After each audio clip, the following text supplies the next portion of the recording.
नमस्कार। आज की इस बेहद दिलचस्प चर्चा में हम इतिहास के एक ऐसे पन्ने को पलटेंगे जिसने सचमुच हमारी पूरी दुनिया को बदल कर रख दिया।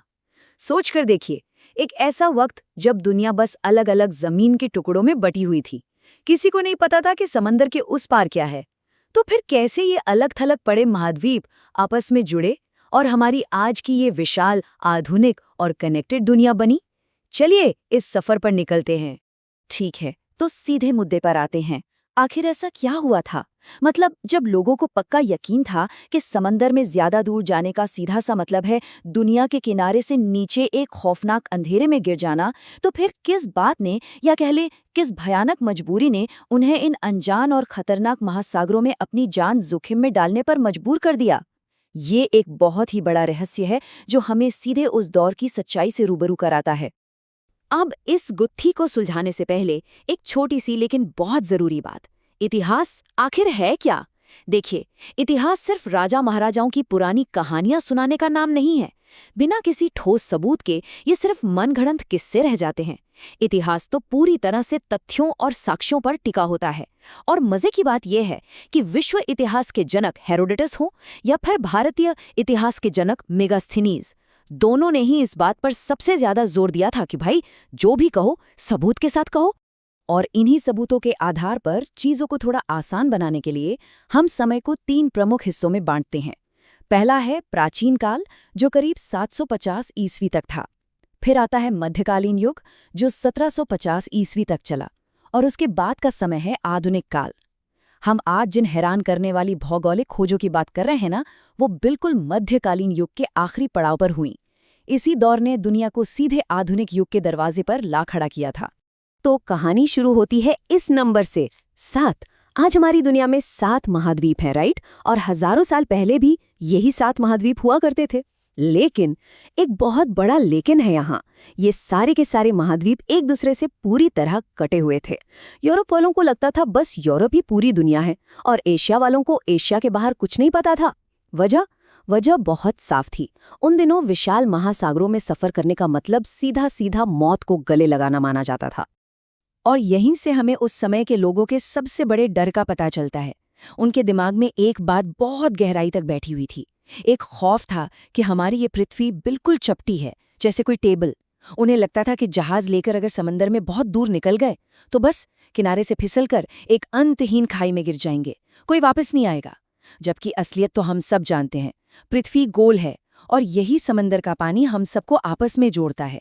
पर उस वक्त वो खौफ ही उनकी सबसे बड़ी जंजीर था। तो फिर अचानक ऐसा क्या तूफान आ गया कि लोगों ने इस सदियों पुराने डर को किनारे रख दिया? वो कौन सी आफत थी कि यूरोप को रातों रात नए समुद्री रास्ते खोजने की इतनी ज्यादा, मतलब एकदम सख्त जरूरत आन पड़ी? यहीं पर आता है हमारे इतिहास का सबसे बड़ा और सबसे रोमांचक टर्निंग पॉइंट, जिसने पूरी बाजी ही पलट कर रख दी। असल में हुआ ये था कि यूरोप और भारत के बीच मसालों और कपड़ों का बहुत ही जबरदस्त और मुनाफे वाला व्यापार चलता था। लेकिन 15वीं सदी के अंत तक आते आते भू राजनीति में एक बड़ा भूचाल आ गया। तुर्कों ने कुस्तुनतुनिया, जिसे आज हम इस्तांबुल कहते हैं, उस पर कब्जा कर लिया और उधर अरबों ने यरूशलेम पर अपना नियंत्रण कर लिया। नतीजा क्या हुआ? यूरोप से भारत आने वाले सारे के सारे जमीनी रास्ते पूरी तरह से ब्लॉक हो गए। और तो और, नए शासकों ने यूरोपीय व्यापारियों पर इतने भयानक टैक्स लगा दिए कि व्यापार करना बिल्कुल असंभव सा हो गया। मतलब या तो नया रास्ता खोजो या फिर भूखे मरो। इस भयानक आर्थिक संकट ने ही उन्हें समंदर में उतरने पर विवश कर दिया। किसी ने बिल्कुल सच कहा है कि आवश्यकता ही आविष्कार की जननी होती है। इस मजबूरी ने यूरोप को तकनीक के मामले में बहुत आक्रामक बना दिया। समंदर के खौफ से जीतने के लिए उन्होंने अरबों से कंपस का इस्तेमाल सीखा, ताकि बीच समंदर में दिशा का पता रहे। अपनी सटीक लोकेशन जानने के लिए एस्ट्रोलैब जैसी शानदार मशीन बनाई। और सबसे बड़ी बात, उन्होंने जहाज बनाने की एक बिल्कुल नई खाचा तकनीक ईजाद की, जिससे कैरावेल नाम के ऐसे जहाज बने जो हल्के भी थे, बहुत तेज भी, और समंदर की तूफानी लहरों का सीना चीरने के लिए काफी मजबूत भी। चलिए अब देखते हैं कि कैसे ये पूरी कहानी एक ऐतिहासिक दौड़ में बदल गई। 1488 में पोर्चुगल के बार्थोलोम्यू डियाज ने हिम्मत दिखाई और वो अफ्रीका के सबसे निचले हिस्से केप ऑफ गुड होप तक जा पहुंचे। फिर 1492 में कोलंबस भारत को ढूंढने निकले, लेकिन पहुंच गए सीधे अमेरिका। इसके बाद 1498 में वो ऐतिहासिक पल आया जब वास्को डी गामा ने अफ्रीका का पूरा चक्कर लगाकर भारत तक का सही समुद्री रास्ता खोज ही निकाला। और 1519 तक आते आते तो मैगेलन ने पूरी दुनिया का चक्कर लगाने के लिए अपने जहाज समंदर में उतार दिए। अच्छा, यहाँ पर एक बहुत ही आम गलत फहमी को दूर करना बेहद ज़रूरी है। अक्सर लोग कहते हैं कि फलां ने भारत खोजा या फलां ने अमेरिका खोजा। ऐसा बिल्कुल नहीं है। इन खोजकर्ताओं ने भारत या अमेरिका को बनाया नहीं था। ये देश और वहाँ के लोग पहले से मौजूद थे। उनकी अपनी शानदार सभ्यताएं थीं। इन यूरोपीय यात्रियों ने तो बस वहाँ तक पहुँचने के नए रास्ते खोजे थे। मज़े की बात देखिए, कोलंबस को तो मरते दम तक यही लगता रहा कि उसने भारत खोज लिया है, इसीलिए उसने अमेरिका के रहने वालों को रेड इंडियंस कह दिया। वो तो बाद में अमेरिको वेस्पूची ने दुनिया को बताया कि भाई वो भारत नहीं, एक बिल्कुल नया महाद्वीप है। अब जरा वापस उस ऐतिहासिक पल पर चलते हैं जब भारत का समुद्री रास्ता खुला। 1498 में वास्को डी गामा केरल के कालीकट बंदरगाह पर पहुंचे थे। लेकिन क्या ये काम अकेले उनके बस का था? बिल्कुल नहीं। इसमें उन्हें एक स्थानीय गाइड अब्दुल मजीद से बहुत बड़ी मदद मिली थी, जिन्होंने उन्हें सही रास्ता दिखाया। और जब वो कालीकट पहुंचे तो वहां के शासक राजा जमोरिन ने उनका बहुत ही शानदार और गर्मजोशी से स्वागत किया।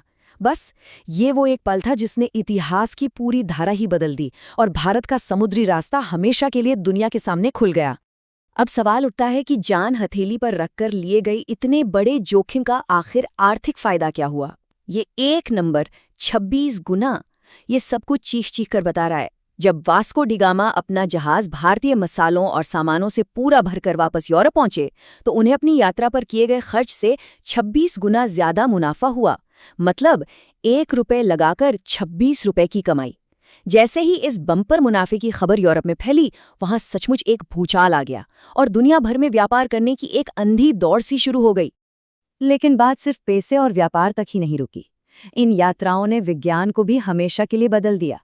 जब मैगलन के जहाज़ों ने सचमुच पूरी दुनिया का चक्कर लगा लिया और फिर कुछ समय बाद कैप्टन कुक ने ऑस्ट्रेलिया को ढूंढ निकाला, तो एक बहुत बड़ा भ्रम हमेशा के लिए टूट गया।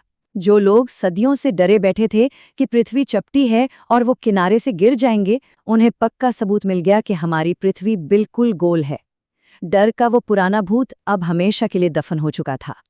और इन्हीं सब घटनाओं के बीच एक बहुत ही शक्तिशाली विचार निकलकर सामने आया। पूरी दुनिया समंदर से जुड़ी हुई है और ये बात बिल्कुल 100% सच थी। सोचिए जरा, जो समंदर कुछ दशकों पहले तक एक भयानक जानलेवा दीवार माने जाते थे, जिन्हें पार करने के नाम से ही लोगों की रूह कांप जाती थी, वही समंदर अब पूरी दुनिया को जोड़ने वाले एक विशाल ग्लोबल हाईवे में बदल चुके थे। तो इस पूरे सफर का नतीजा क्या निकला? 16वीं सदी के खत्म होने तक इंसान ने दुनिया के लगभग हर बड़े हिस्से की जानकारी हासिल कर ली थी। वो सातों महाद्वीप जो सदियों से एक दूसरे से पूरी तरह अनजान थे, वो अब आपस में जुड़ चुके थे। एक तरह से एक नई वैश्विक सभ्यता का जन्म हो रहा था। और ये पूरा का पूरा बदलाव सिर्फ इसलिए हुआ क्योंकि कुस्तुतुतुनिया में व्यापार का एक पुराना रास्ता बंद कर दिया गया था। अपनी इस दिलचस्प चर्चा को यहीं विराम देते हैं, लेकिन जाते जाते एक बहुत ही गहरा सवाल छोड़ने जा रहे हैं। जरा सोचिए, अगर तुर्कों ने कभी कुस्तुनतुनिया पर कब्जा नहीं किया होता या वहां भारी टैक्स नहीं लगाया होता तो क्या होता? क्या यूरोप के लोग कभी वो आराम की जिंदगी छोड़कर इन तूफानी समंदरों में उतरने की हिम्मत जुटा पाते? क्या हमारी दुनिया आज भी अलग थलग और अनजान महाद्वीपों में ही बटी होती? ये देखना वाकई रोंगटे खड़े कर देता है कि कैसे इतिहास की सिर्फ एक छोटी सी रुकावट ने इंसान को समंदर लांघने और पूरी दुनिया को हमेशा के लिए एक साथ जोड़ने पर मजबूर कर दिया। इस बारे में फुर्सत में जरूर सोचिएगा। आज के इस सफर में जुड़ने के लिए बहुत बहुत शुक्रिया।